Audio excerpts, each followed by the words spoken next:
This episode of And So She Left is brought to you by the Diversity Agency, a speakers bureau and consulting firm based in the Greater Toronto Area. They provide their clients with coaching, speaking, training, and consulting services.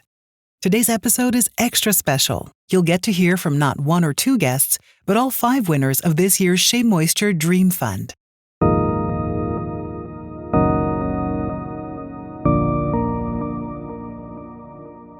In 2021, Unilever brand Shea Moisture launched the Salon Relief Fund. They wanted to help female business owners survive the challenging tides brought on by the COVID-19 pandemic. In the end, they offered a $10,000 grant, generous salon gift baskets, and educational workshops. The Dream Fund continues the mission of that program. It offers financial support to the community, awarding a $10,000 grant to 5 Black-owned, women-led businesses across beauty and professional services in Canada. This week, I sat down with all of them. I'm Catherine Vasilopoulos, and this is And So She Left, the podcast about incredible women founders and the wisdom they uncovered beyond the corporate world.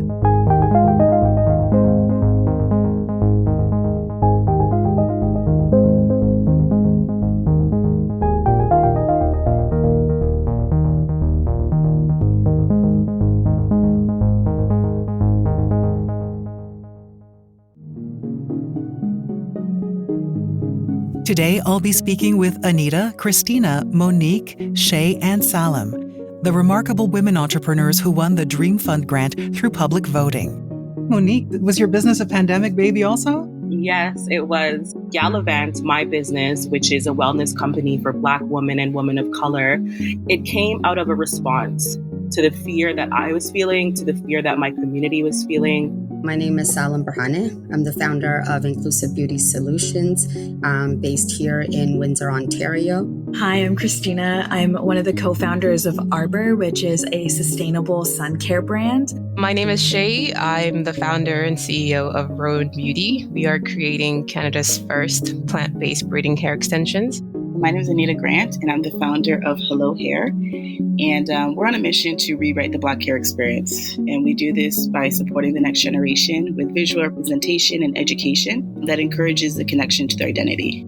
I worked somewhere for a short time and then got a role as a trauma therapist, a role that I've been wanting for a long time. And it was like the first or second day of work, and we heard about lockdowns. So I was doing trainings from home. I was taking all my clients from home. And it just was not a pleasant experience. We're on a mission to create a range of sun protection products that work for everybody. This is a solution that's intended to be itch-free and biodegradable, and to help Black women who love to wear braids be able to enjoy that experience without the irritation that comes with some of the harsh chemicals that coat braiding hair extensions. This really started as like a passion project with my best friend at the beginning of the pandemic. My best friend had experienced a sunburn on her scalp that was really painful, and we realized there weren't sun protection products that you could put there that didn't make your hair look greasy or felt uncomfortable. Through just listening to what people needed and listening to my body and my mind, I decided, you know what? It's a new job, but also I need to start this thing on the side. And I never knew that it would grow to be as big as it is now. So I started Hello Hair in 2020 as well. It made me reflect on the lack of relationship that I had with my natural hair. And at the same time, I was expecting my first child. So once I found out that my first child was a girl, I made a commitment that I would raise her with intention to love every part of herself, especially her crown. I started my business in August 2020 after not knowing if I will still have my corporate job as a probation officer due to being the last hiree.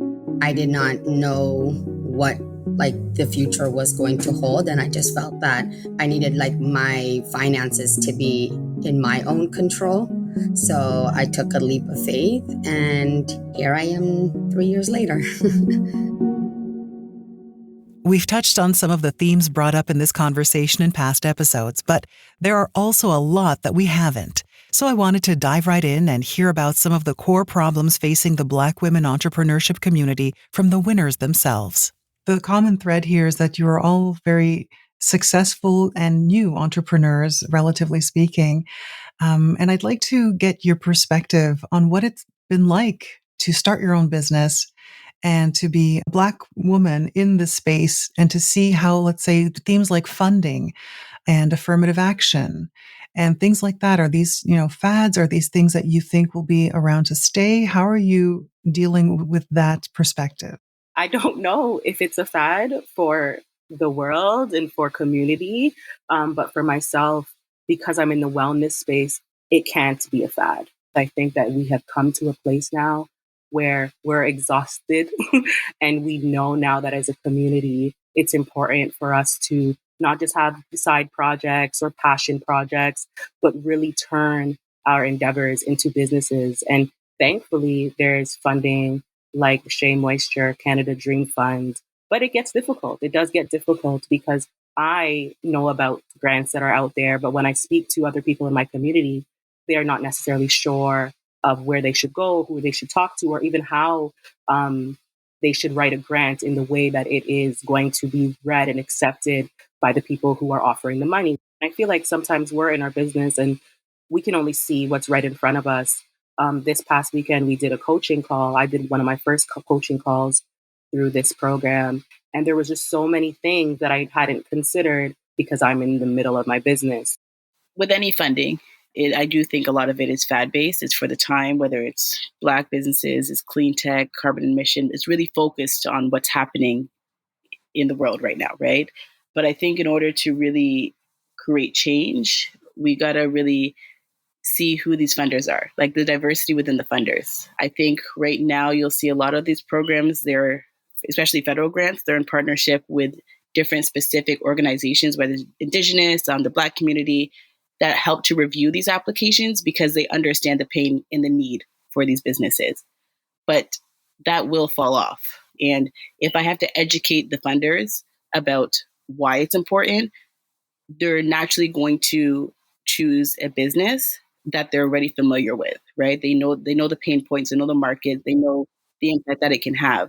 I'm only hopeful in the event that there's change on that level, whether it's focused on Black women or not. I think for myself, this is like my first go at being an entrepreneur and even starting something, and reached out to a couple different like accelerator groups and tried to join some incubator program with just an idea. And a lot of times what I faced was like, oh, you don't have a prototype yet, so we can't really help you. Like, come back to us when you have that in tow.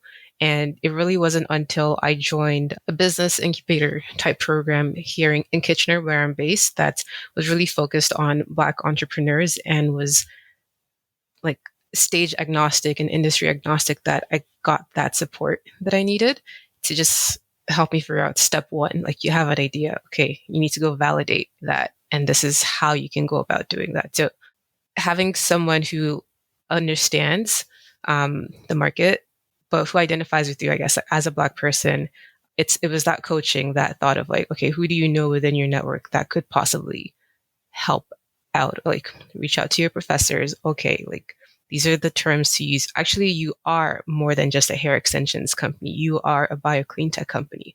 And so being able to expand my view of what I was opened the doors actually for us in accessing different kind of grant programs, being able to shape our language and position ourselves in a language that the funders could also understand. Getting creative in how to tell the story was a learning process, and I think one that has stuck with me. That's very interesting. It's this need to reframe and use different language when you're describing your business and what your why is to the people who don't know anything about you or your business. And sometimes they need to hear things said in a certain way. Otherwise, they're not going to connect. Is that what I understand? Exactly, yeah. Because if I'm pitching to a panel of men, if they don't have any hair loss issues, they're not wearing hair extensions. They don't understand fully what it means to put in braids, what it means to wear a wig. It could, their wife does it, maybe their sister does it, maybe they don't know a Black woman who loves to wear braids. I feel like, like as we've all been saying, like starting a business is hard, even creating a physical product, like what I've been doing for my company has been so hard, especially during COVID. We had to deal with trying to find a manufacturer when all of these manufacturers are not taking new clients, let alone taking on, a company that's just starting out. So we had to go through this long process of cold emailing manufacturers, seeing if they were even interested in working with us, before we found a manufacturer that we loved and is based in Canada and that we're working with. I also think a challenge that's kind of unique to me is that I feel like I haven't really had that "and so she left" moment because I'm still a student while running my business. And while that's really challenging, trying to, balance, this double life, being like student by day, running a company by night, it's definitely hard and challenging. But I've also found that my student status has been really helpful. It's given me a lot of privileges in terms of finding funding and networking and getting into incubators that are associated with my university. Yeah. So like one that I've been a part of for the last 4 months is called the Black Founders Network at U of T. And they've been so helpful in helping me to, shape my vision, learning how to pitch it, and also, giving me funding and helping me find other sources of funding. Student by day, entrepreneur by night. It sounds like a description of a superhero. Yeah, I wish there was like a comic book or something about it. That'd be kind of cool.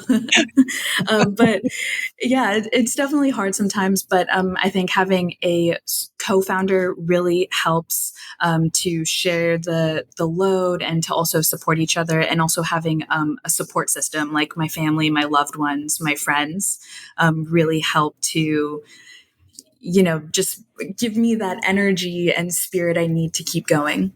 For me, because it started off, the business Gyallivant started off being something that I wanted to do because of my own health and my own trauma.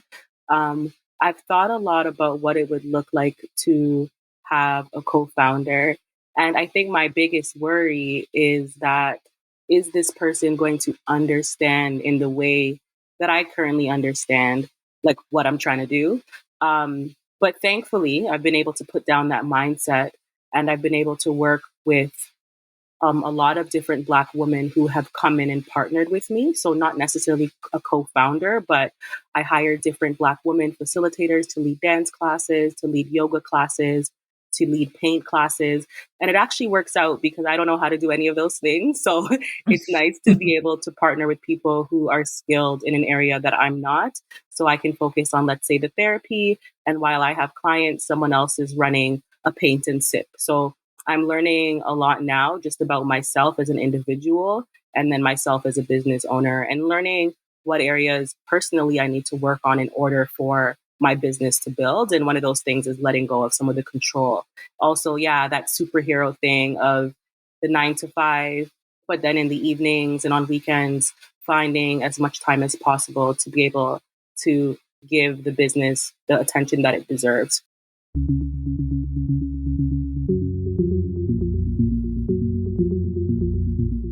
The winners bring up a lot of great points, especially about community.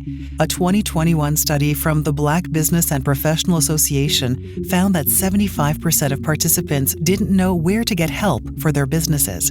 The same percentage didn't know other entrepreneurs who were pursuing similar work. I wanted to know more about major problems that the community experiences and how they've impacted the winners themselves. We're a brick and mortar, as you guys know, and because it's like a laxed environment, we're chatting and braiding hair and stuff, people don't take it serious as like this is like my business, like this is my source of income. And so we have a lot of times people will come in and be like, oh, that's too much, or that's too little, or like, can you do it for half the price of that, or this and that, or like they'll have an appointment and they'll come in late or do this and that. So they don't consider it like it's like somebody working a 9 to 5 and at the end of every 2 weeks they get a paycheck. Mine is just kind of like daily or how I decide to pay myself kind of thing. I have staff that I need to pay and overheads and stuff, and they don't think of it that way. They just see it as like, for example, this morning I had 3 clients, and all 3 of them, I think it took me maybe about 3 hours to do their hair combined, and each one of them paid $100 each. So it sounds like I'm making $300 for those 3 hours. But while I was doing one, my staff was washing the other one. So I still have to pay her. And then there's overhead and there's this. So at the end of the calculation, like I might have made $45 an hour or $40 an hour for those 3 hours that I've worked. But they see it as like me making $300 for the 3 hours, like $100 an hour. And I'm like, that's not how it goes. I'll kind of navigate around that by saying, well, if you want a discount, let people know about us and, tell them to tell me like, okay, so-and-so referred me to here and then you get a discount.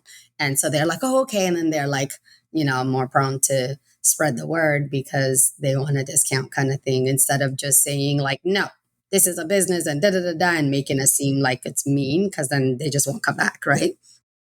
The challenge is time, right? I'm a mother of 2 little babies, so they need my undivided attention. And then with Hello Hair, a lot of people only see the book, but I have an education piece, I have a media piece, I have a technology piece.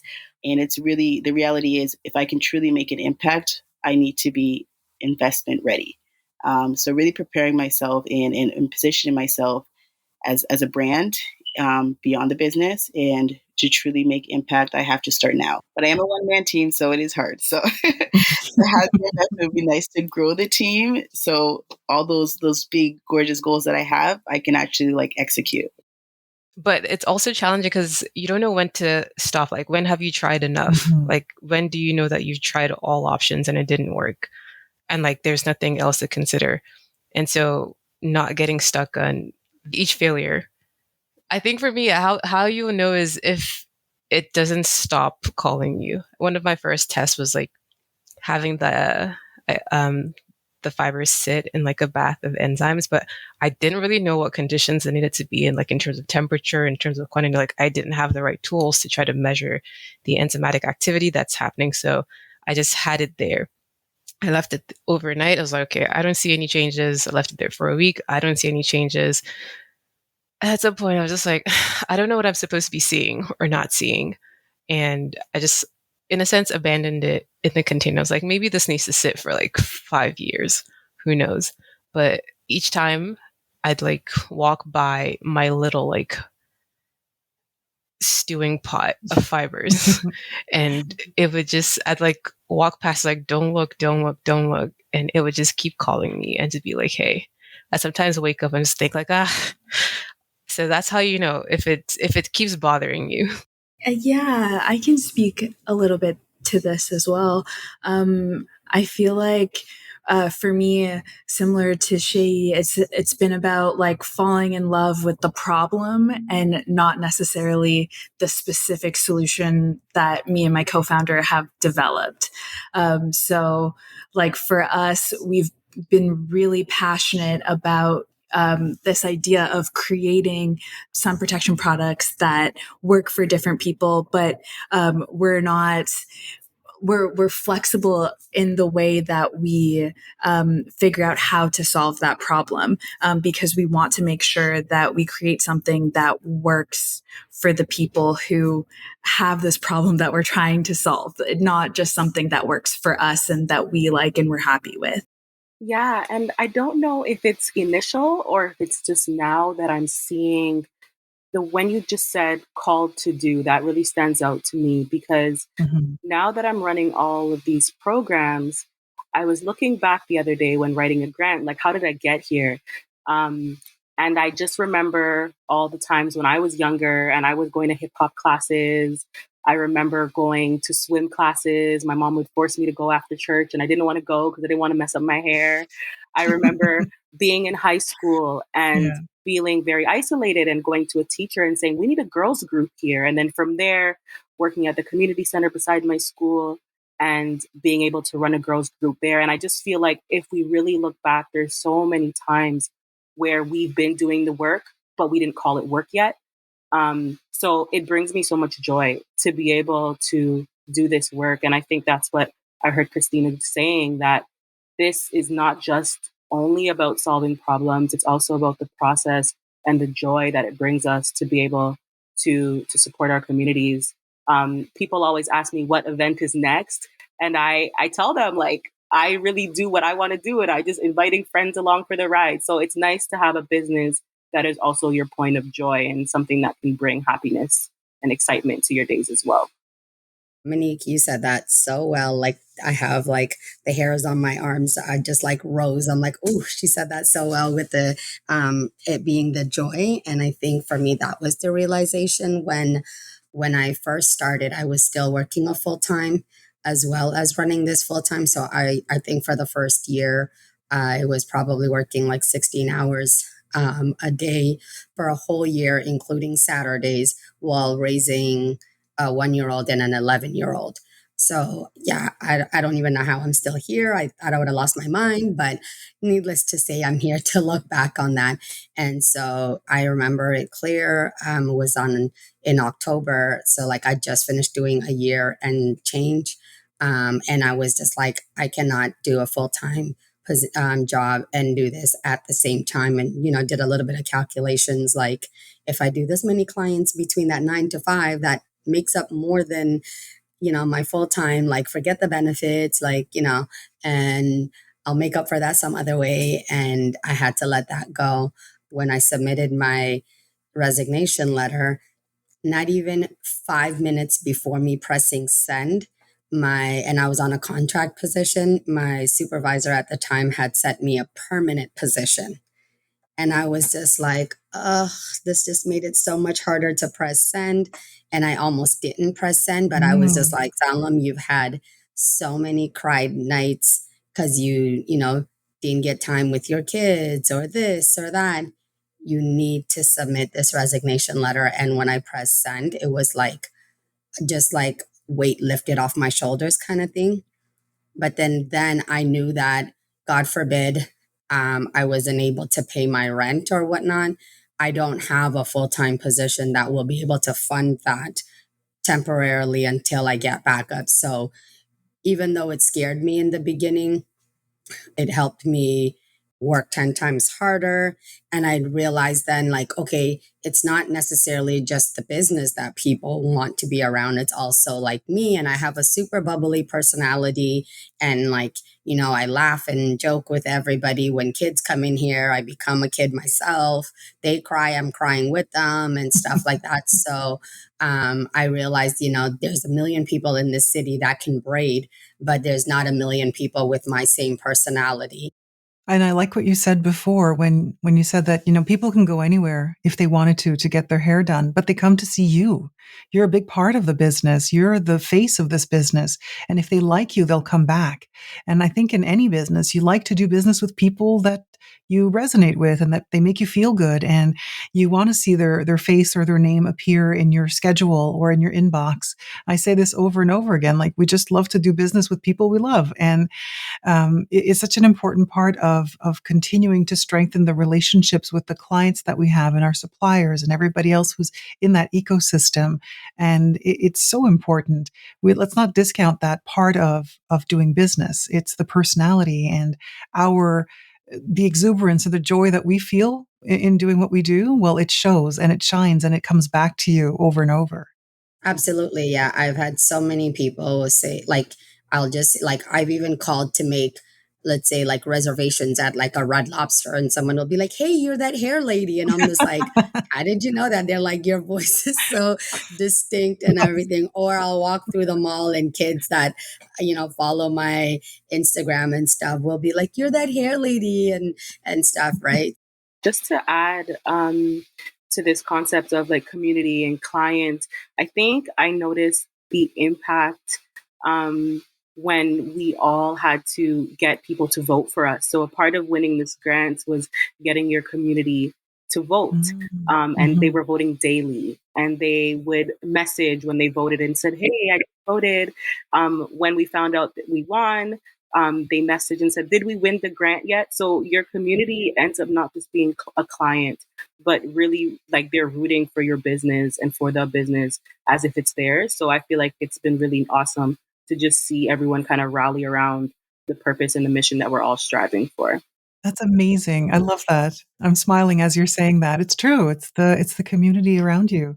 Yeah, definitely community. And I always, when I think about the realization, I always compare it with my first business. And my first business I created on the backs of my passion of business, right? It was a beauty tech startup. It was to support independent beauty professionals, but it really didn't have an impact beyond offering a solution, a business solution like any other platform. When I created Hello Hair, I like to say it's my purpose, right? It's the first time ever in my life that I've been vulnerable. I'm inherently a very shy person. So it was the first time that I openly shared my story about my journey with my hair. And when I seen how people connected to that story, and I realized that I'm not alone, and it was a voice for many. I don't even consider Hello Hair work. Like, it's something that I truly, truly wake up, and I'm so excited to wake up for. Like, I can work all hours of the day, but I feel like I have to, you know what I mean? Like, it's part of my purpose and my journey, that it's something that once again, I don't think it's for me. I don't think with the monetary value. I just think about the impact. I'm thinking about my daughters. I'm thinking about the girls in this world who shouldn't experience what I've experienced, right? To really rewrite that narrative when it comes to Black hair, and just embracing yourself and your confidence and self-esteem. Because I think in my life, the impact that my lack of relationship with my hair and how it negatively impacted my self-esteem, my confidence, hindered my growth. Thanks to all 5 of our guests, the winners of the 2023 Dream Fund. A big thank you as well to our sponsor, the Diversity Agency, who has partnered with Shea Moisture's Dream Fund and Cansulta to provide Black female-owned businesses with the tools, workshops, financial aid, and visibility they need to thrive.